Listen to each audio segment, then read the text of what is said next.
الله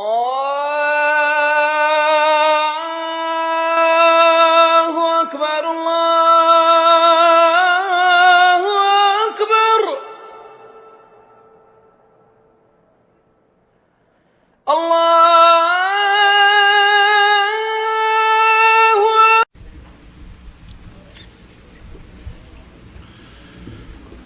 إن الحمد لله نحمده ونستعينه ونستغفره ونعوذ بالله من شرور أنفسنا ومن سيئات أعمالنا من يهده الله فلا مضل له ومن يضلل فلا هادي له وأشهد أن لا إله إلا الله وحده لا شريك له وأشهد أن محمدا عبده ورسوله أما بعد فإن خير الحديث كتاب الله وخير الهدي هدي محمد صلى الله عليه وسلم وشر الأمور محدثاتها وكل محدثة بدعة وكل بدعة ضلالة وكل ضلالة في النار رب اشرح لي صدري ويسر لي أمري واحلل عقدة من لساني يفقه قولي رب أعوذ بك من همزات الشياطين وأعوذ بك رب أن يحضرون أعوذ بالله السميع العليم من الشيطان الرجيم بسم الله الرحمن الرحيم الحمد لله رب العالمين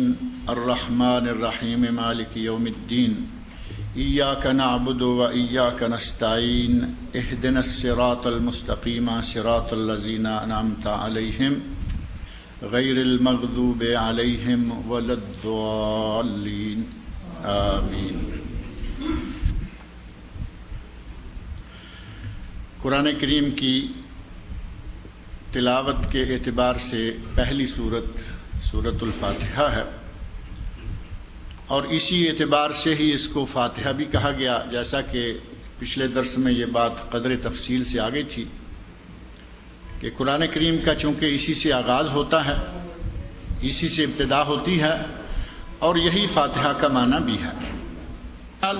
جس طرح قرآن کریم کے متعدد نام ہیں، اسی طرح سورہ فاتحہ کے بھی میں نے متعدد نام ذکر کیے تھے۔ پچھلی نشست میں سورہ فاتحہ کے بھی کئی نام آ گئے تھے، ان سے قطع نظر وہ آپ کے سامنے آ چکے ہیں۔ کچھ نام سورہ فاتحہ کے جن سے بھی کچھ وضاحتیں اور ہو جائیں گی، ان میں سے ایک نام ہے السبع المثانی، وہ 7 آیات جو کہ بار بار پڑھی جاتی ہیں۔ پچھلی نشست میں ایک بات آئی تھی کہ سورہ فاتحہ کے بغیر نماز نہیں ہوتی، یہ مسئلہ قدر تفصیل کے ساتھ آ گیا تھا، اور اس کے جو دلائل ہیں کہ سورہ فاتحہ کے بغیر نماز نہیں ہوتی، ان دلائل میں سے ایک دلیل یہ بھی شمار ہوتی ہے کہ اللہ نے قرآن کریم میں سورہ فاتحہ کو 7 مثانی کہا ہے، وہ 7 آیتیں جو ہر نماز میں بار بار پڑھی جاتی ہیں، ہر رکعت میں بار بار پڑھی جاتی ہیں۔ قرآن میں اللہ نے فرمایا وَلَقَدْ آتَيْنَاكَ سَبْعًا مِّنَ الْمَثَانِي وَالْقُرْآنِ الْعَظِيمِ، اے میرے نبی ہم نے آپ کو 7 مثانی سورہ فاتحہ اور قرآن عظیم دیا۔ 7 مثانی کو سورہ فاتحہ پر فٹ کرنے کی دلیل کیا ہو سکتی ہے؟ 7 مثانی ہو سکتا ہے کوئی اور ہو۔ پہلی بات یہ کہ وہ 7 آیات جو کہ بار بار پڑھی جاتی ہیں، وہ یہی ایک صورت ہے جو سورہ فاتحہ ہے۔ اس کے علاوہ صحیح مسلم جو بخاری شریف کے بعد دوسرے درجے کی حدیث کی کتاب ہے، صحیح مسلم میں نبی اکرم صلی اللہ علیہ وسلم کا ارشاد ہے ام القرآن ہی السبع المثانی والقرآن العظیم۔ ام القرآن، ام الکتاب سورہ فاتحہ، یہی 7 مثانی ہے اور یہی قرآن عظیم ہے۔ اس سورت کو 7 مثانی اسی لیے کہا جاتا ہے کہ یہ 7 آیتوں پر مشتمل ہے، اور یہ بار بار پڑھی جاتی ہے، بار بار دہرائی جاتی ہے، بلکہ ایسی کوئی نماز ہوتی ہی نہیں جس نماز میں کہ سورہ فاتحہ نہ پڑھی جائے۔ ہمارے یہاں ایک مسئلہ تو پچھلی مرتبہ میں نے ذکر کیا تھا کہ امام کے پیچھے مقتدی جو ہیں ان کے لیے کہا جاتا ہے کہ وہ سورہ فاتحہ نہ پڑھیں، جبکہ قرآن کریم کی آیت جو پیش کی جاتی ہے اس آیت کے باوجود کہاں کہاں کس انداز سے سورہ فاتحہ پڑھی جا سکتی ہے، وہ 4 مقامات یا 4 انداز میں نے وعدہ کیا تھا کہ انشاءاللہ اگلے درس میں ذکر کریں گے، وہ آپ کے سامنے رکھتے ہیں۔ لیکن یہ ہمارے ماحول میں سبع مثانی کے مفہوم کو ہم پتہ نہیں کس معنی یا کس مفہوم پر فٹ کر لیتے ہیں۔ اللہ تعالیٰ فرما رہے ہیں کہ 7 آیتیں جو بار بار پڑھی جانے والی ہیں، رسول اللہ صلی اللہ علیہ وسلم فرما رہے ہیں 7 آیتیں جو بار بار پڑھی جانے والی ہیں۔ مفسرین کرام نے، محدثین کرام نے کہا کہ اس سے مراد سورہ فاتحہ ہے، اور حدیث نے کہا کہ کوئی نماز ایسی نہیں جو سورہ فاتحہ کے بغیر ہو جاتی ہو۔ ہمارے یہاں کئی نمازیں سورہ فاتحہ کے بغیر ہو جاتی ہیں۔ ایک تو مقتدی کی نماز کہتے ہیں ہو جاتی ہے، اور ایک نماز جنازہ ہے۔ صلاۃ الجنازہ نماز تو کہیں گے نا اس کو بھی، صلاۃ الجنازہ ہے، ہمارے یہاں وہ بھی سورہ فاتحہ کے بغیر ہو جاتی ہے، جبکہ نبی اکرم صلی اللہ علیہ وسلم نے صحیح احادیث کی روح سے پہلی تکبیر، جنازے کی کتنی تکبیریں ہیں؟ 4، 7 نہیں 4، جنازے کی 4 تکبیریں۔ پہلی تکبیر کے بعد صحیح حدیث کی روح سے سبحانک اللہم و بحمدک کا پڑھنا ثابت ہی نہیں ہے۔ سبحانک اللہم و بحمدک کا استفتاح یا ثنا جس کو کہا جاتا ہے، صحیح حدیث کی روح سے اس کا پڑھنا ثابت نہیں۔ اس کے برعکس صحیح حدیث کی روح سے پڑھنا ثابت کیا ہے؟ اعوذ باللہ، بسم اللہ اور سورہ فاتحہ۔ صحیح حدیث میں ثابت ہے کہ پہلی تکبیر کے بعد سورہ فاتحہ پڑھیں، دوسری تکبیر کے بعد درود شریف پڑھیں، تیسری تکبیر کے بعد دعا حاضر میت، جو ہمیں سکھلایا جاتا ہے دعا برائے حاضر میت، جو میت موجود ہے جس کا جنازہ پڑھنے گئے ہیں اس کے لیے دعا مانگے، حالانکہ وہ دعا برائے حاضر میت نہیں، وہ اس کے لیے بھی ہے جو پہلے مر چکے ہیں، ان کے لیے بھی ہے جو مرنے والے ہیں، ان کے لیے بھی ہے جو زندہ ہیں، وہ دعا ان کے لیے بھی ہے۔ لیکن ہمارے مولوی نے چونکہ سکھلایا ہوا دعا برائے حاضر میت، آپ اس کے معنی پہ غور کر کے دیکھ لیں۔ اللہم اغفر لحینا، سب سے پہلے اس میت کی بجائے جو زندہ ہے ان کے لیے دعا مانگی۔ اللہم اغفر لحینا و میتنا و شاہدنا، جو یہاں موجود ہیں، میت بھی ہے، اس کی جنازہ پڑھنے والے لوگ بھی ہیں، ان کو، وغائبنا، جو یہاں نہیں بھی آئے مسلمان ہیں ان کے لیے بھی، وصغیرنا، بچے ہیں ان کو بخش لے، وکبیرنا، بڑے ہیں ان کو بخش لے۔ ہو سکتا ہے کہ میت بچے کی ہو، دعا مانگنے والا کہتا ہے کہ بچے کو بھی بخش دے، بڑے کو بھی بخش دے۔ وذکرنا وانثانا، اے اللہ ہمارے مردوں کو بخش لے، اے اللہ ہماری عورتوں کو بخش دے۔ میت عورت کی بھی ہو سکتی ہے، مردوں کے لیے بھی دعا موجود ہے، میت مرد کی ہو سکتی ہے، عورتوں کے لیے بھی دعا موجود ہے، لیکن ہمارے یہاں کہا گیا کہ تیسری تکبیر کے بعد دعا حاضر میت کے لیے، اور چوتھی تکبیر کے بعد سلام ہے۔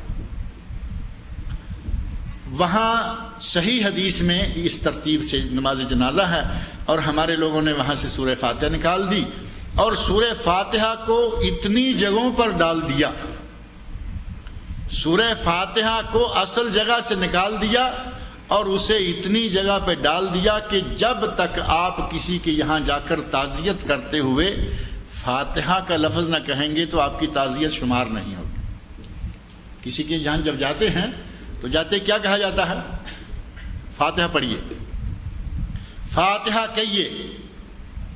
جہاں فاتحہ پڑھنی تھی، جہاں رسول اللہ صلی اللہ علیہ وسلم نے فاتحہ پڑھی، جہاں صحابہ فاتحہ پڑھا کرتے تھے، وہاں فاتحہ نہیں پڑھی، اور جہاں نبی صلی اللہ علیہ وسلم نے فاتحہ پڑھنے کا کہا نہیں، صحابہ پڑھا نہیں کرتے تھے، سلف صالحین امت میں سے کسی نے اس جگہ سورہ فاتحہ پڑھنے کا ذکر نہیں کیا، وہاں جا کے سورہ فاتحہ، جو بھی آ رہا ہے کہتا جی فاتحہ پڑھیے، جو بھی مجلس میں پہنچتا ہے۔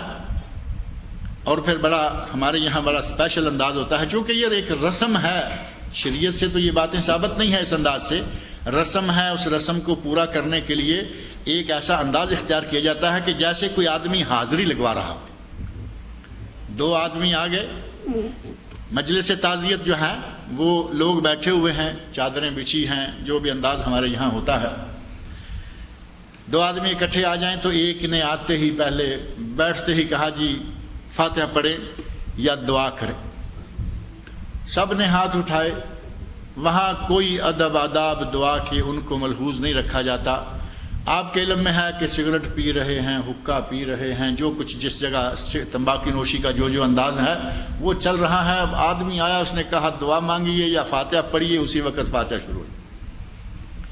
کوئی آدمی کلی کرنے کی بھی زحمت گوارا نہیں کرتا کہ چلے میں کم از کم کلی کر کے آ جاؤں. چونکہ وہ جو آیا اس نے اپنی رسم پوری کروانی ہے، اس نے کہا دعا.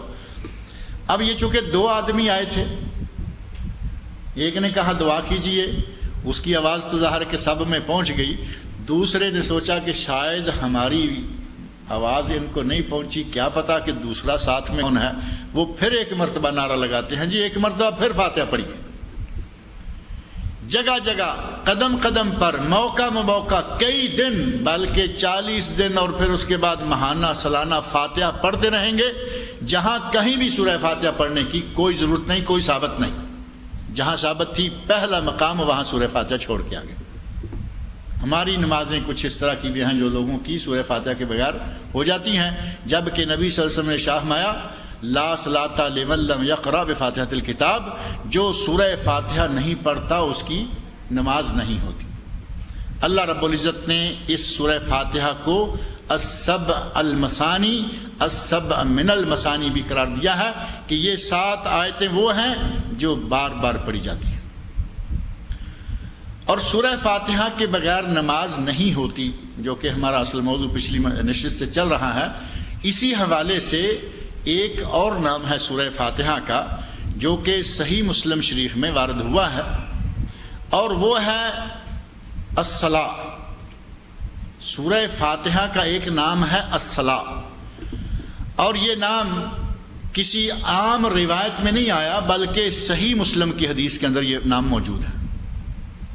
اس حدیث کا ایک حصہ میں نے پہلے ذکر کر دیا پچھلی نشست میں، آدھا حصہ یا اس سے تھوڑا کم، جس میں تھا کہ جس نے سورہ فاتحہ نہ پڑھی اس کی نماز خداجن خداجن خداج، اس کی نماز ناقص ہے، اس کی نماز نامکمل. حدیث ذہن میں ہے نا، پچھلی مرتبہ میں یہ حدیث پڑھی تھی. اسی حدیث میں اس سے آگے جو کلمات آتے ہیں اس میں حدیث قدسی کا حصہ بھی شامل ہو جاتا ہے. پہلا حصہ ہے نبی اکرم صلی اللہ علیہ وسلم کا اپنا ارشاد، اور حدیث کا نصف ثانی کہہ لیں یا 2/3 جو بعد میں آتے ہیں وہ حدیث قدسی ہے. اللہ رب العزت فرماتے ہیں، اس حدیث میں نبی صلی اللہ علیہ وسلم فرماتے ہیں، آخر میں جا کے اللہ تعالیٰ کہتا ہے یا اللہ تعالیٰ فرماتا ہے قسمت الصلاۃ بینی و بین عبدی، قسمت الصلاۃ بینی و بین عبدی، نماز کو میں نے اپنے اور اپنے بندے کے درمیان تقسیم کر دیا ہے. اب آگے جو تقسیم ہے، جو نماز اللہ فرما رہا ہے کہ میں نے نماز کو تقسیم کر دیا، آگے تقسیم کیا کیا ہے وہ حدیث کھول کر، صحیح مسلم کی حدیث ہے اس کو کھول کر پڑھ کے دیکھ لیں. اللہ رب العزت فرماتے ہیں کہ جس وقت بندہ کہتا ہے الحمدللہ رب العالمین، تو اللہ کہتا ہے حمدنی عبدی، میرے بندے نے میری تعریف کی. حمدنی عبدی. جب وہ کہتا ہے الرحمن الرحیم، تو اللہ کہتا ہے مجدنی عبدی، میرے بندے نے میری تمجید بیان کی، میری عظمت بیان کی، میری مجد اور میری بزرگی بیان کی. مالک یوم الدین، اللہ فرماتے ہیں کہ جب میرا بندہ کہتا ہے مالک یوم الدین، تو میں کہتا ہوں کہ میرے بندے نے اپنا معاملہ میرے سپرد کر دیا. فوض امرہ الیہ، بندے نے اپنا معاملہ میرے سپرد کر دیا. مالک یوم الدین. حمدنی عبدی، اثنا علی عبدی، مجدنی عبدی، فوض امرہ الیہ. اللہ بندے نے اپنا معاملہ میرے سپرد کر دیا. یہ سورہ فاتحہ کی آیات چل رہی ہے، الحمدللہ رب العالمین الرحمن الرحیم مالک یوم الدین. آگے جو کلمات آتے ہیں وہ ہیں ایاک نعبد و ایاک نستعین. یہاں اللہ تعالیٰ فرماتا ہے ھذا بینی و بین عبدی، یہ حصہ میرے اور میرے بندے کے درمیان آدھا آدھا ہے. پہلا حصہ ساری اللہ کی تعریفیں ہیں. یہاں آ کر فرمایا کہ یہ حصہ ایاک نعبد و ایاک نستعین، یہ میرے اور میرے بندے کے درمیان آدھا آدھا ہے. وَلِعَبْدِي مَا سَأَلَ، اور میرا بندہ جو مانگے گا میں اس کو دوں گا. صحیح مسلم میرا بندہ جو مانگے گا میں اس کو دوں گا۔ اب آگے بندہ مانگتا کیا ہے؟ ایاک نعبد، پہلے اللہ کی تعریفیں بیان کی، ان کی تفصیلات انشاءاللہ جب ترجمہ آئے گا ساتھ میں آ جائیں گی۔ پہلے اللہ کی تعریفیں بیان کی اور درمیان میں جا کر ایک ایسا اللہ کے سامنے عہد کیا، ایک عزم کیا، عرض کیا ایاک نعبد، اے اللہ میں عبادت کرتا ہوں تو صرف تیری کرتا ہوں، وایاک نستعین، اور میں مدد مانگتا ہوں تو صرف تجھ سے مانگتا ہوں۔ اللہ نے فرمایا کہ یہ میرے اور میرے بندے کے درمیان آدھا آدھا ہے، کیونکہ عبادت میری اور مدد بندے کی۔ یہ عبادت میری کرے گا، میں مدد اس کی کروں گا، یہ میرے اور بندے کے درمیان نصف نصف ہے۔ وَلِعَبْدِ مَا سَأَلَ، اور میرا بندہ جو مانگے گا میں اس کو دوں گا۔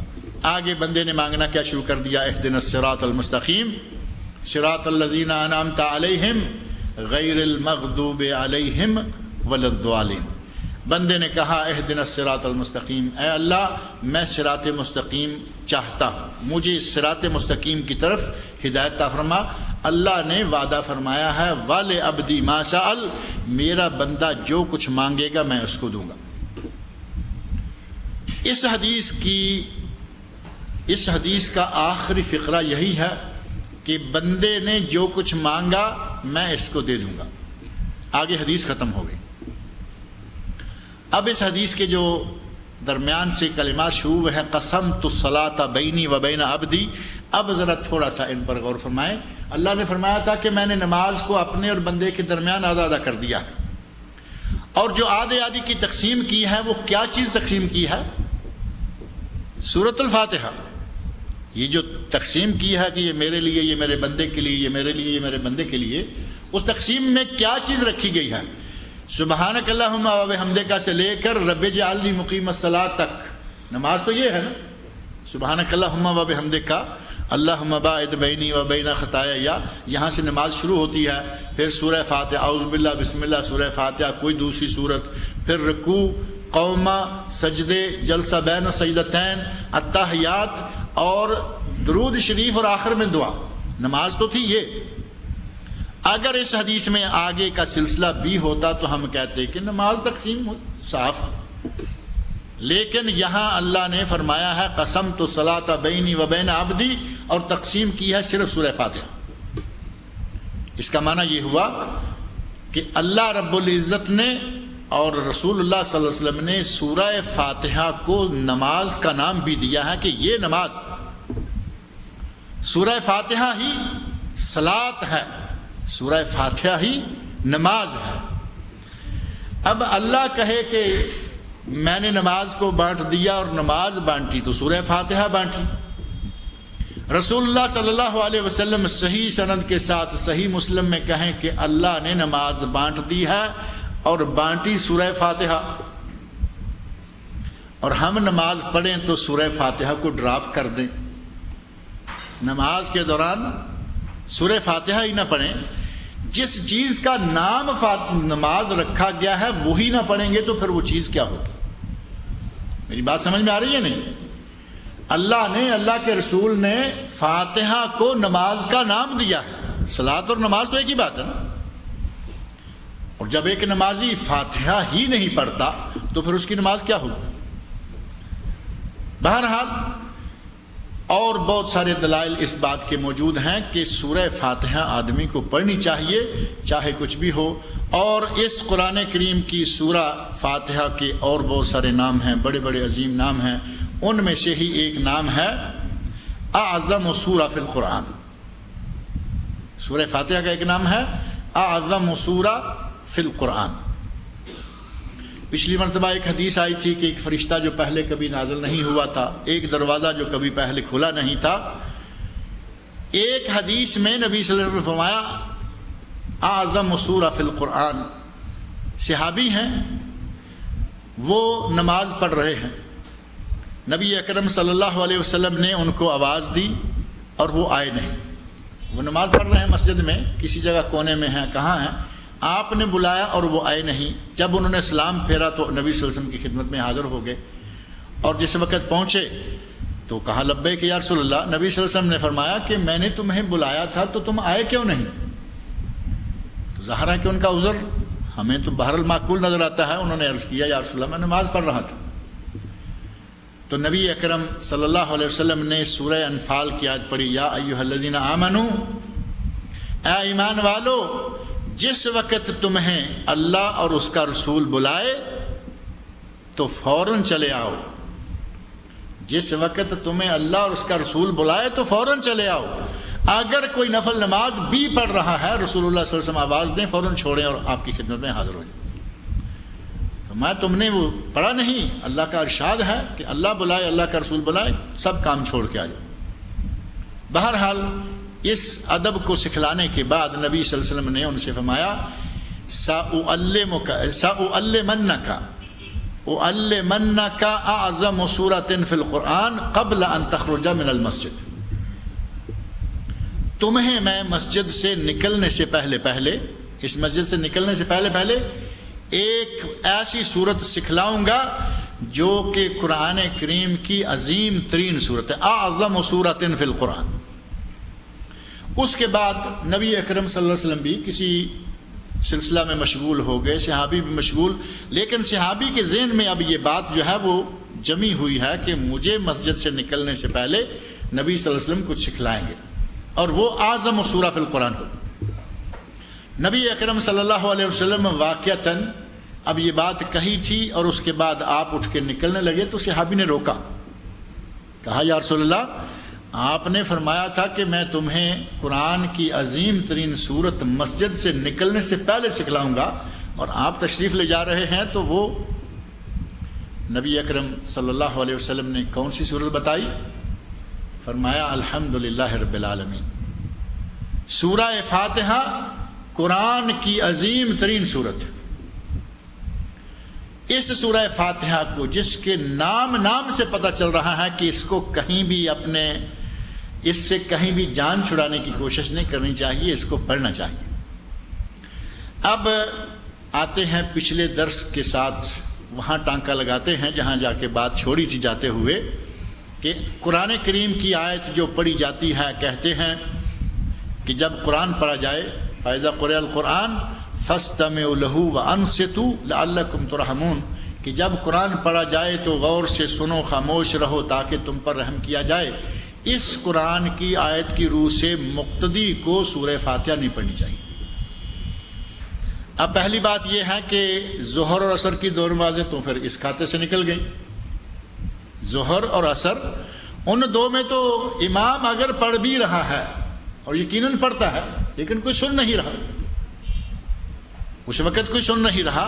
اب یہ دو نمازوں کو تو ایک طرف کر دیں اور جو حدیث ایک مطلق حدیث پیش کر کے کہ جو امام کے پیچھے، وہ میں نے پچھلی مرتبہ اشارہ کر دیا تھا کہ وہ حدیث صحیح نہیں ہے، وہ ثابت نہیں ہے. دو نمازیں تو ویسے ہی الگ ہو جاتی ہیں. اب آ گئی جمعہ، آ گیا عیدین آ گئیں اور فجر، مغرب اور عشاء آ گئیں. ان میں امام قرآن پڑھتا ہے تو کہا گیا کہ مقتدی اس آیت کی روح سے قرآن نہ پڑھے.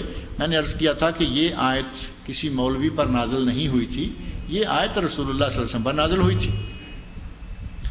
اور رسول اللہ صلی اللہ علیہ وسلم نے صحیح مسلم میں حدیث حضرت ابو ہریرہ رضی اللہ عنہ کی جو پچھلی مرتبہ ذکر ہو گئی تھی، اس حدیث میں حضرت ابو ہریرہ رضی اللہ عنہ نے ایک طریقہ، جو میں 4 طریقے ذکر کر رہا ہوں ان میں سے ایک طریقہ انہوں نے بیان کر دیا تھا. کہا اقرا بہا فی نفسک، جب امام بلند آواز سے سورہ پڑھ رہا ہے تو آپ سورہ فاتحہ پڑھ رہا ہے تو آپ اپنے نفس میں یعنی زبان کو ہلائیں گے، کلمات کو ادا کریں گے لیکن آواز نہیں نکالیں گے. آواز نکالے بغیر آپ بھی آہستہ آہستہ ساتھ ہی سورہ فاتحہ پڑھتے جائیں. اب اگر ایک آدمی آواز نہیں نکالتا تو کیا خیال ہے کہ وہ وَإِذَا قُرِئَ الْقُرْآنُ کے خلاف جاتا ہے؟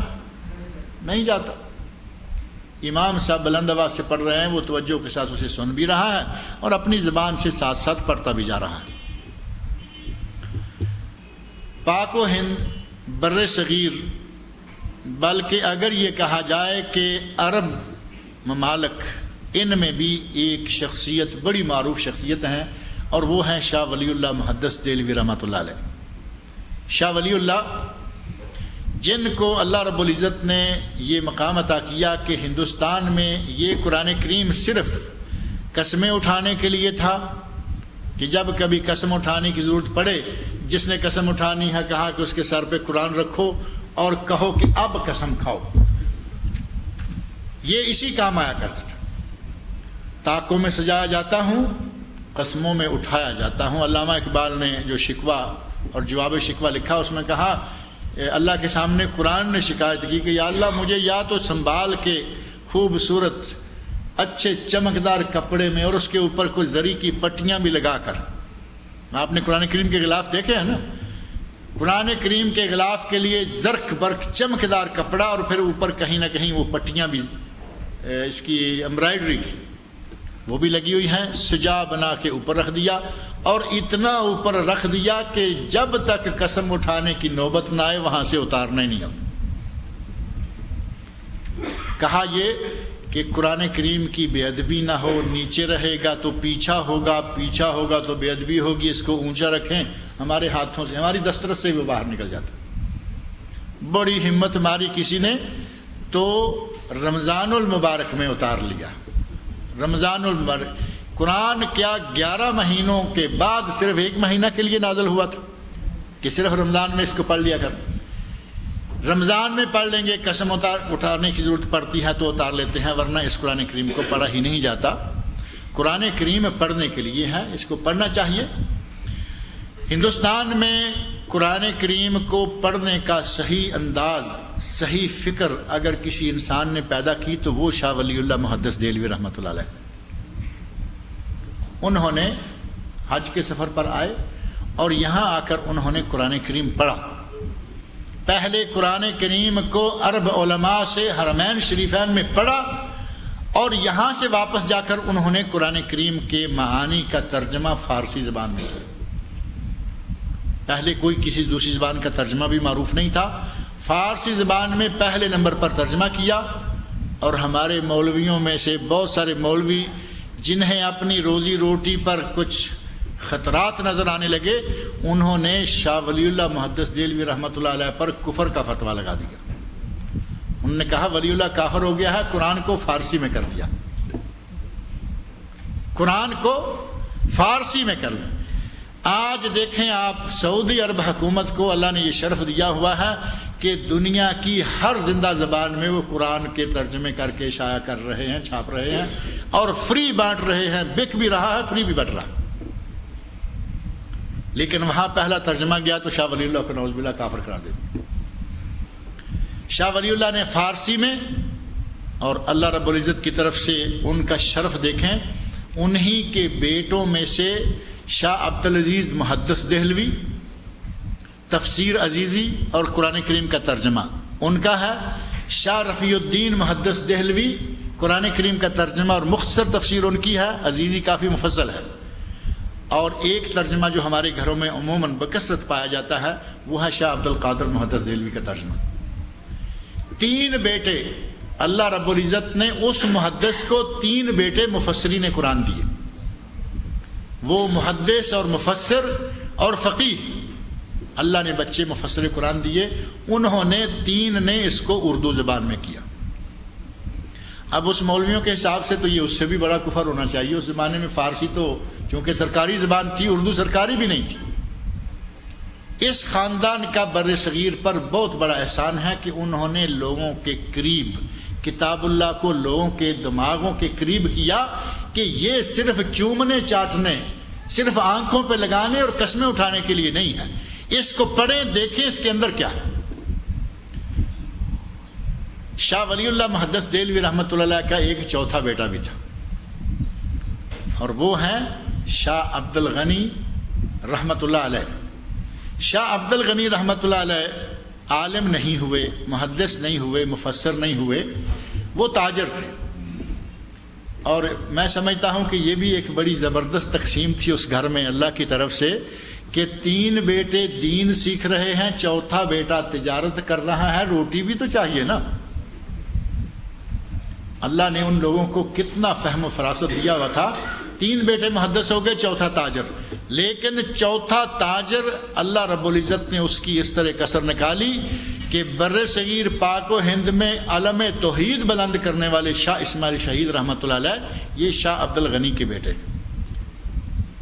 اگر یہ خود عالم نہیں ہوئے تو اللہ نے وہ بیٹا دیا کہ انہوں نے اس زمانے میں اس عہد میں اللہ کی توحید کا جھنڈا بلند کیا، شرک کے خلاف اس وقت زبان کھولی اور جامع مسجد دہلی کی سیڑھیوں پر درس دیا جس وقت اندر چھپ کر توحید کا کلمہ بیان کرنا بھی مشکل ہو چکا تھا. اللہ رب العزت کی دین ہے، اللہ نے ان کی کسر اس طرح نکال دی کہ ان کے بیٹے کو اللہ نے یہ مقام دیا. غرض یہ کہ شاہ ولی اللہ محدث دہلوی رحمۃ اللہ علیہ نے سورہ فاتحہ کے بارے میں لکھا ہے کہ سورہ فاتحہ کو میرے نزدیک محبوب ترین طریقہ یہ ہے کہ سورہ فاتحہ کو اس وقت پڑھا جائے جس وقت امام ایک آیت پڑھ کر خاموش ہو جائے تو مقتدی اس وقت وہ آیت پڑھ لے. یہ کیسے ہوگا؟ امام نے کہا الحمدللہ رب العالمین. اب ظاہر ہے کہ امام تو تھوڑا سا راگ کے ساتھ، ترتیل کے ساتھ، تجوید کے ساتھ پڑھے گا. اب الحمدللہ رب العالمین کی جو مین ہے اس کو اس نے تھوڑا لمبا کیا تو اس کو سانس بھی چاہیے. اب وہ الحمدللہ رب العالمین کہہ کر جو تھوڑا سا سانس لیتا ہے جس کو وقفہ یا سکتہ کہا جاتا ہے، وقف چھوٹا سا، امام نے سانس لینے کے لیے وقف کیا، مقتدی کہہ لے الحمدللہ رب العالمین. قرآن کی آیت اگر مان لیں جو اگرچہ سورہ فاتحہ کے بارے میں ہے ہی نہیں، نماز کے بارے میں وہ ہے ہی نہیں، وہ مشرکین کے بارے میں، مسلمانوں کے بارے میں نہیں، لیکن اگر مان لیا جائے تب بھی اس صورت میں کہ امام نے کہا الحمدللہ رب العالمین، امام سانس لینے کے لیے خاموش ہوا، مقتدی کہہ لے الحمدللہ رب العالمین. ساری صورت اسی طرح امام آگے آگے پڑھتا جائے اور مقتدی اس کے پیچھے پیچھے پڑھتا جائے. شاہ ولی اللہ محدث دہلوی رحمۃ اللہ فرماتے ہیں کہ مجھے سب سے زیادہ عزیز طریقہ یہ ہے، سارے اعتراضات، سارے جھگڑے ہی ختم ہو جاتے ہیں.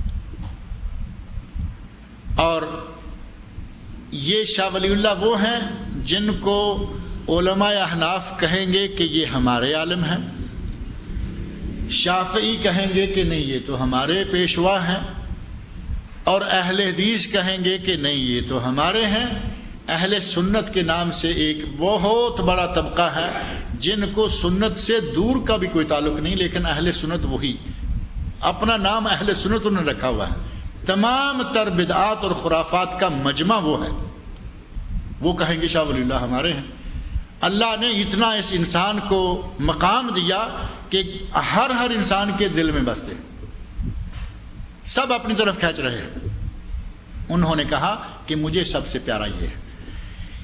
ایک طریقہ یہ ہو گیا، ایک حضرت ابو ہریرہ رضی اللہ عنہ والا طریقہ کہ امام پڑھ رہا ہے، آپ منہ میں پڑھتے جائیں بغیر آواز کے. یہ طریقہ کہاں استعمال ہوگا؟ حضرت ابو ہریرہ رضی اللہ عنہ کا صحیح مسلم میں بتایا ہوا طریقہ کہاں استعمال ہوگا؟ جب کوئی امام بڑا نان سٹاپ قسم کا امام ہو، رن تھرو قسم کا، الحمدو سے لے کر ولدوالین تک درمیان میں کوئی سٹاپ نہیں. ام المومنین حضرت عائشہ صدیقہ رضی اللہ عنہ بیان فرماتی ہیں کہ نبی صلی اللہ علیہ وسلم قرآن کریم کی ایک ایک آیت کو الگ الگ کر کے پڑھتے تھے. اور اب انہوں نے جو طریقہ بتایا، صحیح مسلم حدیث موجود ہیں، صحیح سند کے ساتھ دیگر کتب میں بھی موجود ہے. انہوں نے بسم اللہ الرحمن الرحیم پڑھا، خاموش ہو گئیں. الحمدللہ رب العالمین پڑھا، خاموش ہو گئیں. الرحمن الرحیم، یعنی ایک ایک آیت الگ الگ کر کے. بڑی سنت طریقہ یہ ہے. ہمارے علماء میں سے پچھلی مرتبہ میں نے عرض کیا تھا کہ خاص طور پر تراویح کے جو علماء ہیں وہ بڑی لمبی کھینچتے ہیں. ان کے یہاں تو چونکہ درمیان میں سکتہ اور وقفہ نام کی کوئی چیز ہے نہیں. حضرت ابو ہریرہ رضی اللہ عنہ نے جو طریقہ ذکر فرمایا ہے اس کا بہترین مقام یہی ہے کہ جب کوئی ایسا تیز امام جا رہا ہے اس کے ساتھ ہی آپ پڑھتے چلے جائیں. دوسرا طریقہ شاہ ولی اللہ محدث دہلوی رحمۃ اللہ علیہ کا بتایا ہوا کہ جیسے ہی امام سانس لے آپ پڑھ لیں. تیسرا طریقہ بر صغیر پاک و ہند کے بڑے مشہور عالم علامہ رشید احمد گنگوہی رحمۃ اللہ علیہ حنفی علماء میں سے ہیں، دیوبندی حنفی علماء میں سے. انہوں نے اپنی کتاب میں لکھا ہے کہ سورہ فاتحہ کی بڑی فضیلت آئی ہے. فضیلت پر کل حدیثیں ایک دو میں نے ذکر کی، بلکہ سلسلہ ساتھ ساتھ فضیلت کا چل ہی رہا ہے۔ اعظم سورہ فی القرآن العظیم سورۃ الصلاح ہے، یہ بے شمار ناموں والی صورت۔ علامہ رشید احمد گنگوئی رحمۃ اللہ علیہ کہتے ہیں کہ اس صورت کے فضائل بہت زیادہ آئے ہیں، اس کا مقام و مرتبہ بہت ہی زیادہ ہے، اس صورت کو پڑھ ہی لینا چاہیے۔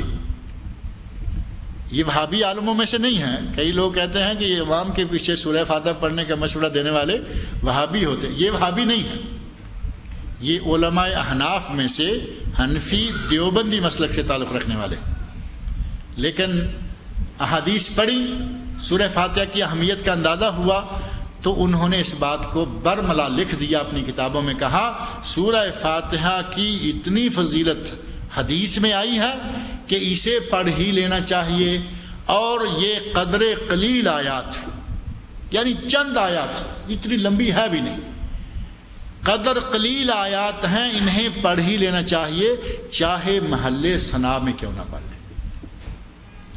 اب محل ثنا کون سی جگہ ہے؟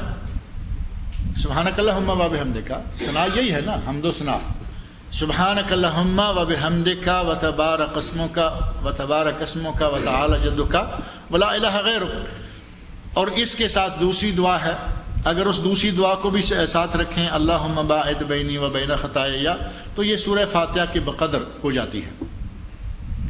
انہوں نے لکھا ہے کہ اگر کوئی آدمی امام نے جگہ نہ دی، یا ایک درمیان میں قرات کے درمیان میں کسی بھی طرح آپ نہیں پڑھنا چاہتے، تو کم از کم سبحانک اللہم و بحمدک کو چھوڑ دیں اور اس کی جگہ پر سورہ فاتحہ پڑھ لیں۔ اب ایک اعتراض آ جاتا ہے، لوگ کہیں گے کہ امام تو ابھی شروع بھی نہیں ہوا اور اس نے سورہ فاتحہ پڑھ لی، تو یہ امام سے پیش قدمی ہے، امام کے آگے بڑھنا منع ہے۔ امام کے آگے بڑھنا واقعی منع ہے، لیکن اس منع سے مراد کون سی منع ہے؟ امام سے پہلے رکوع نہ کریں، امام سے پہلے رکوع سے سر نہ اٹھائیں، امام سے پہلے سجدہ میں نہ جائیں، امام سے پہلے سجدہ سے سر نہ اٹھائیں، منع ہے امام سے پیش قدمی ان کاموں میں۔ رہا پڑھنے کا معاملہ، اذکار کا معاملہ، تو وہاں پیش قدمی جو ہے وہ منع نہیں، اور وہاں ہم میں سے کوئی آدمی اتنی احتیاط بھی نہیں کر سکتا۔ مثال کے طور پر امام نے سورت ختم کی، اللہ اکبر کہا اور امام رکوع گیا،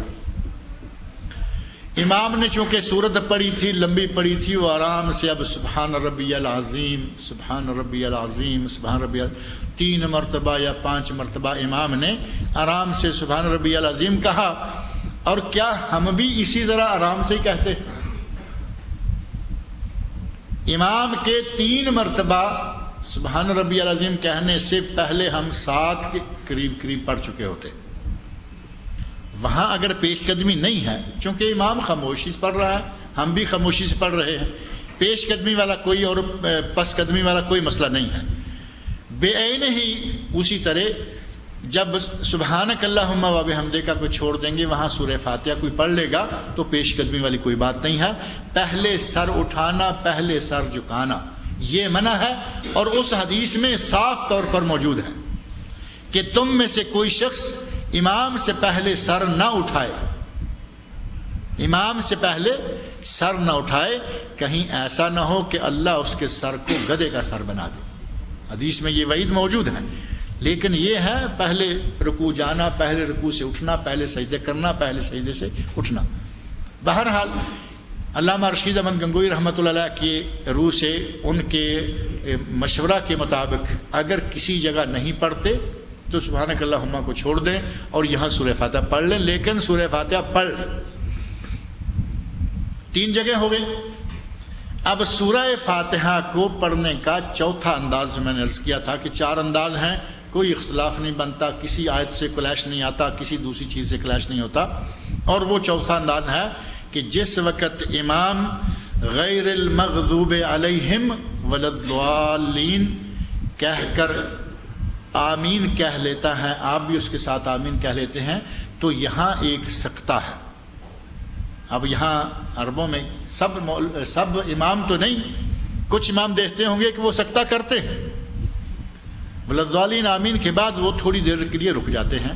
اور آپ نے یہ بھی دیکھا ہوگا کہ عرب اخوان خاص طور پر اور کچھ ہمارے بھائی بھی جو اس مسئلے کو سمجھ گئے ہیں وہ بھی یہاں سورہ فاتحہ پڑھ رہے ہوتے ہیں.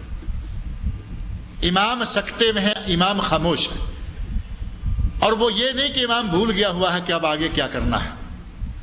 امام کو معلوم ہے کہ آگے کیا کرنا ہے, لیکن امام کے سامنے ایک روایت ہے, ایک حدیث ہے, جس حدیث میں ہے کہ یہاں سکتہ کیا جائے. بعض محدثین, بعض بہت بڑے بڑے علماء جن میں سے ہی علامہ محمد ناصر الدین البانی رحمۃ اللہ علیہ بھی ہیں, انہوں نے سکتے والی اس روایت کی سند پر کلام کیا ہے, لیکن انہوں نے سورہ فاتحہ کو چھوڑنے کی نسبت, ایک آدمی فاتحہ چھوڑ ہی دے, انہوں نے لکھا ہے اس سے بہتر ہے کہ یہ سکتہ کر لیں اور اس میں سورہ فاتحہ پڑھ لیں. اب آپ کے سامنے 4 طریقے آ گئے. ایک طریقہ یہ کہ آپ سبحانک اللہم و بحمدک چھوڑ لیں, سورہ فاتحہ پڑھ لیں. دوسرا طریقہ یہ کہ امام الحمدللہ رب العالمین کہہ کر خاموش ہو جائے, آپ الحمدللہ رب العالمین کہہ لیں, اسی طرح اگلی آیت کہتے جائے. تیسرا طریقہ یہ کہ سکتہ جو ولضالین کے بعد آتا ہے اس سکتے میں آپ سورہ فاتحہ پڑھ لیں, اور یہ سکتہ بھی سارے لوگ نہیں دیتے, جیسے درمیان والا سکتہ نہیں دیتے, یہ تیسرا آخری سکتہ بھی نہیں دیتے. ایسی شکل میں آپ کے سامنے وہ چوتھا طریقہ جو صحیح سند کے ساتھ صحیح مسلم میں حضرت ابو ہریرہ رضی اللہ عنہ کا بیان کردہ ہے, اس کے مطابق آپ آرام سے ساتھ ساتھ آپ بھی سورہ فاتحہ پڑھتے جائیں, امام بھی پڑھتا جا رہا ہے. اس طرح آپ اس عظیم صورت, اس سبع من المثانی صورت, اس صورت اعظم سورہ من القرآن, اس کو پڑھ کر اپنی نماز کو مکمل کریں. اور جیسا کہ میں نے عرض کیا تھا کہ ہمارے یہاں جو کہا جاتا ہے کہ نہیں جی وہ لا صلاۃ میں لا نفی جنس کا نہیں بلکہ لا نفی کمال کا ہے. اب لا نفی کمال کا بھی مان لیں, تب بھی اپنی نماز کو کمال درجے کی پڑھ کر مسجد سے نکلیں. اپنے گھر میں پڑھیں تو بھی کمال درجے کی نماز پڑھیں. نماز بھی پڑھیں اور پھر بھی اس کو ناقص اور نامکمل پڑھیں تو پھر کیا حاصل ہوا. میری بات سمجھ میں آئی ہے یا نہیں؟ اب رہا مسئلہ یہ کہ سورہ فاتحہ جس کا ترجمہ اور تفسیر ہم نے پڑھنا ہے, قرآن کریم کو پڑھنے سے پہلے جب بھی قرآن کریم کو پڑھنا شروع کریں, قرآن کا آغاز کریں, اس سے پہلے قرآن کریم میں اللہ رب العزت نے فرمایا ہے کہ اعوذ باللہ پڑھ لیا جائے. وَإِذَا قَرَأْتَ الْقُرْآنَ فَاسْتَعِذْ بِاللَّهِ مِنَ الشَّيْطَانِ الرَّجِيمِ. یہ اعوذ باللہ کیا ہے, اس کے صیغے کتنے ہیں, سب سے بہترین صیغہ کون سا ہے, ہمارے یہاں مروج کیا ہے, اعوذ باللہ پڑھنے کے فائدے کیا ہیں, اعوذ باللہ کی برکتیں اور فضیلتیں کیا ہیں. اس کے بعد بسم اللہ ہے, بسم اللہ کی اہمیت کیا ہے, اس کی برکتیں کیا ہیں. اس کے بعد سورہ فاتحہ میں داخل ہوں گے نا. اب ظاہر ہے کہ ان بنیادی چیزوں کو ذکر کیے بغیر آگے گزرنے کا فائدہ نہیں, اور ان بنیادی چیزوں کو ذکر کرنے کے لیے تھوڑا سا وقت چاہیے. اور میرا خیال ہے کہ اس کے لیے اگلا بدھ جو ہے وہ مناسب رہے گا, کیونکہ اب آج کا وقت تقریباً پورا ہو چکا ہے. تو انشاءاللہ العزیز تعوذ یعنی اعوذ باللہ اور تسمیہ یعنی بسم اللہ, اور ان دونوں کے فضائل, مقام, مرتبہ, ان کے صیغے, اور اس کے بعد آگے سورہ فاتحہ اس کا ترجمہ اور تفسیر انشاءاللہ اگلی بدھ کو شروع کریں گے. اللہ رب العزت یہ مسائل آگے آئیں گے انشاءاللہ العزیز. سورہ فاتحہ کی پہلی آیت بسم اللہ ہے, تو انشاءاللہ یہ مسائل جو ہیں یہ اگلے ہفتے سے باذن تعالیٰ اگلے بدھ سے شروع کریں گے. اللہ سے دعا ہے کہ وہ مجھے اور آپ سب لوگوں کو قرآن کریم کے پڑھنے, سمجھنے اور اس کے احکام پر عمل کرنے کی توفیق عطا فرمائے. جیسا کہ میں نے پچھلے درس میں بھی ذکر کیا تھا کہ اگر درس سے متعلقہ کوئی بات آپ پوچھنا چاہیں تو یہاں سے تشنگی لے کر نہ نکلیں, بات پوچھیں. بھائی کوئی وضاحت, کوئی کمی, کوئی الجھن, کوئی کنفیوژن, کوئی بات ایسی رہ گئی ہے جو سمجھ میں نہیں آئی تو وہ پوچھ کر نکلیں. اللہ نے جو توفیق دی میں انشاءاللہ قرآن کریم اور حدیث شریف کے حوالے سے اور سلف صالحین علماء کرام کے فہم کے مطابق وہ بات آپ کے سامنے رکھنے کی کوشش کروں گا.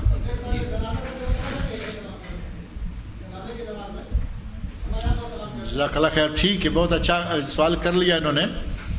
نماز جنازہ 4 تکبیریں تو میں نے ذکر کر دیں، چاروں تکبیروں کے بعد کیا پڑھنا ہے وہ بھی ذکر ہو گیا.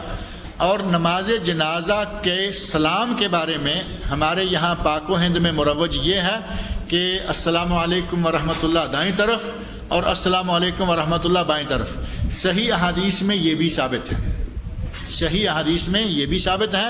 لیکن یہاں جو آپ دیکھتے ہیں عربوں میں، حرم شریف میں، یہاں کی مساجد میں، آخر یہاں اگر موقع کہیں نہ بھی ملتا ہو تو حرم میں موقع مل جاتا ہے. عمرہ کے لیے جائیں، اللہ رب العزت کا نظام ہے، لاکھوں لوگ جمع ہوتے ہیں تقریباً ہر نماز میں. کبھی بائی چانس ایسا ہوگا، بڑی خوشی ہوتی ہے اس وقت کہ آج جنازہ کوئی نہیں. خوشی ہوتی ہے یا نہیں؟ اس لیے خوشی نہیں ہوتی کہ ہمیں جنازہ پڑھنے کا آج موقع نہیں بنا، بلکہ اجر و ثواب ہوتا ہے جنازے میں شرکت کرنے سے. خوشی یہ ہوتی ہے کہ آج کوئی مرا نہیں، آج کوئی جنازہ نہیں آیا. تو عموماً ہر نماز میں 1 2 4 بچے بڑے عورتیں مرد مختلف، وہ جو اعلان ہوتا ہے اس سے پتہ چل جاتا ہے کہ آج کئی جنازے ہیں، آج بچہ ہے، آج عورت ہے. تو جنازے ہوتے ہیں، وہاں آپ دیکھتے ہیں کہ سلام عموماً ایک طرف پھیری جاتی ہے، ایک سلام، السلام علیکم ورحمۃ اللہ، اور اس کے ساتھ ہی وہ معاملہ ختم ہو جاتا ہے. ہمارے بھائیوں کا چونکہ وہ ایک بنا ہوا ہے، عادت بنی ہوئی ہے، ہمیں سکون نہیں ہوتا، ہم وہاں بھی اپنی کارروائی پوری کر لیتے ہیں اور کوئی حرج بھی نہیں ہے. امام نے کہا السلام علیکم ورحمۃ اللہ، وہ اپنی جگہ سے ہٹنا شروع آپ کر لیں، السلام علیکم ورحمۃ اللہ، کوئی حرج نہیں، جائز ہے، ثابت ہے. لیکن یہ کہنا کہ ایک سلام کہاں سے آ گیا یا ایک سلام یہ کیوں کرتے ہیں، یا ہمارے یہاں جو ایک الجھن پیدا ہوتی ہے، تو ان بھائیوں کی خدمت میں عرض ہے کہ صحیح حدیث میں صحیح سند کے ساتھ جنازے کی ایک سلام بھی ثابت ہے. جنازے کے لیے صرف ایک سلام پھیر لینا بھی کافی ہے، ثابت ہے. اگر کوئی صرف السلام علیکم ورحمۃ اللہ کہہ کے چھوڑ دیتا ہے، یہی ختم کیا، تو وہ نماز مکمل ہو گئی، جنازے سے وہ آدمی نکل گیا. صحیح سند سے یہ بات ثابت ہے. لہٰذا اس میں پریشان ہونے والی، گھبرانے والی کوئی ضرورت نہیں ہے. ہماری وہ سسٹم جو ہے نا، وہ السلام علیکم ورحمۃ اللہ اور السلام علیکم ورحمۃ اللہ، اب وہ ہمارا تو اس طرح پھر ہاتھ بندھا رہ جاتا ہے نا. ہمیں کئی الجھنیں ہوتی ہیں اس ایک اسلام سے. ہم عادی ہیں کہ ہاتھ باندھ کے نماز پڑھ رہے ہیں، السلام علیکم ورحمۃ اللہ، پتہ نہیں اب یہ کہاں سے آ گیا کہ ادھر سلام کہیں تو اس کو نیچے گرا لیں، ادھر سلام کہیں تو اس کو نیچے گرا لیں. ہم سمجھتے ہیں کہ 2 ہاتھ تو تب کھلیں گے جب 2 طرف سلام ہوگا، جبکہ ایک طرف سلام صحیح حدیث سے جب ثابت ہے تو پھر ہمیں اس میں اعتراض والی کون سی بات ہے. البتہ اتنا ہے کہ جب ایک سلام پھیریں تو ہماری جو عادت ہے نا، ایسے ہماری عادت تو دونوں طرف سلام پھیرنے کے سلسلے میں، یہ آدمی ہمارا بیٹھا ہوا بھائی ہے، سلام کے لیے اتحیات سے فارغ ہوا تو ایسے کر کے آپ نے دیکھا سلام جھٹکا دے کے دائیں طرف سلام. کئی لوگ پھر ایسے جھٹکا دے کے صرف یہی نہیں رہتے کہ بیٹھے بیٹھے جھٹکا دیں، وہ تھوڑا کافی آگے جا کے بھی دیکھ کے آتے ہیں کہ پتہ نہیں کون کون آیا ہوا ہے نماز کے لیے آج. اسلام کا یہ طریقہ نہیں ہے. نبی اکرم صلی اللہ علیہ وسلم اپنی جگہ پر بیٹھے ہوئے رخ انور کو دائیں طرف گھماتے، حتیٰ کہ پیچھے والی صف آپ کا رخسار دیکھ لیتی. یعنی یہ بھی نہیں ہے کہ ایسے تھوڑا سا اشارہ کر کے چھوڑیں. کئی ہمارے جلد باز بھائی جو ہیں، وہ جو ٹھک ٹھک سجدے اور ٹھک ٹھک نماز والے، وہ ایسے جھٹکا دے کے نکل جاتے. اس طرح بھی نہ ہو، اچھی طرح دائیں طرف اپنا چہرہ کریں اور اتنا دائیں طرف موڑیں کہ پیچھے والوں کو آپ کا رخسار نظر آ جائے، اور گردن کو مروڑنے کی، توڑنے کی بھی ضرورت نہیں، پورا جو مناسب سا انداز. اور ایک طرف سلام کرتے ہوئے یہ جو ڈیزائن ہے یہ اختیار نہ کریں، بلکہ جنازے کی ایک سلام کے سلسلے میں ہے کہ اس کے لیے پورا دائیں طرف منہ پھیرنا بھی ضروری نہیں ہے. جنازے کی جب ایک سلام پھیریں گے تو تھوڑا سا دائیں طرف گھما کر سلام پھیر دیں اور چھوڑ دیں. تو یہ جائز ہے، یہ ثابت ہے، لہٰذا پریشان ہونے والی کوئی بات نہیں. کہ اگر کوئی امام قرات کرنے کے بعد سورہ فاتحہ کی کوئی جماعت میں شامل ہو رہا ہے تو وہ سورہ فاتحہ کیسے پڑھے؟ جزاک اللہ خیر. ایک آدمی بعد میں آ کے ملا، سورہ فاتحہ سے امام فارغ ہو چکا، آگے والی مثلا اس نے سورہ یاسین، سورہ ملک، سورہ تغابن کوئی صورت شروع کر لی ہے. تو یہ آدمی جس وقت آ کے نماز میں اللہ اکبر کہتا ہے تو معنی یہ ہوا کہ پہلے نمبر پر یہ نماز میں داخل ہونے کے لیے اس بات کی خلاف ورزی اس نے کر دی. جو خاموش رہو سنو تو اللہ اکبر اس نے کہا ہے. اللہ اکبر کہہ کر اس نے وہ بات تو خود بھی اس کی خلاف ورزی کر دی. وہ شرط تو توڑ دی کہ بولنا نہیں, کچھ کرنا نہیں. اللہ اکبر کہنے کے بعد کچھ لوگ آپ دیکھیں گے کہ وہ سبحانک اللہ بھی پڑھ لیتے ہیں. کیا دشمنی ہے سورہ فاتحہ کے ساتھ کہ سبحانک اللہ آپ پڑھ لیں, اللہ اکبر آپ کہہ لیں, امام پڑھ رہا ہے اور صرف آپ کی ضد ہے تو سورہ فاتحہ نہیں پڑھنی. اب جس وقت آپ ایسی صورت میں آئے کہ امام سورہ فاتحہ سے آگے نکل چکا ہے, اللہ اکبر کر کے آپ اب سبحانک اللہ چھوڑ دیں, کیونکہ وہ سنت ہے اور وہ تو دوسری شکل میں کہا گیا کہ اس کو چھوڑ ہی دیں. اب یہاں چونکہ سبحانک اللہ کی جگہ نہیں رہی, وہ ہے اوپننگ دعا, اس کا نام ہے استفتاح. ہمارے ثنا بھی کہا گیا کہ اللہ کی حمد و ثنا ہے, اور اسے عرب لوگ کہتے ہیں دعائے استفتاح, یعنی اوپننگ دعا نماز کا سٹارٹ کرنے کے لیے. اس کی اگر اوپننگ چونکہ نماز ہو چکی ہے, امام تو آگے نکل چکا ہے, کب سے وہ پڑھ رہا ہے, قرآن کریم کی تلاوت کر رہا ہے, لہٰذا اب اوپننگ نہیں رہی. اب آپ اللہ اکبر کہہ کر اعوذ باللہ, بسم اللہ اور سورہ فاتحہ پڑھیں. اب آپ کے سامنے پھر وہی انداز موجود ہے, امام قرآن پڑھ رہا ہے, جیسے جیسے وہ آرام سے سانس لیتا ہے, وہی چاریں شکلیں یہاں بھی آپ فٹ کر لیں گے انشاءاللہ. کسی اختلاف کے بغیر, کسی کلیش کے بغیر یہاں بھی آپ سورہ فاتحہ پڑھ سکیں گے. اگر صرف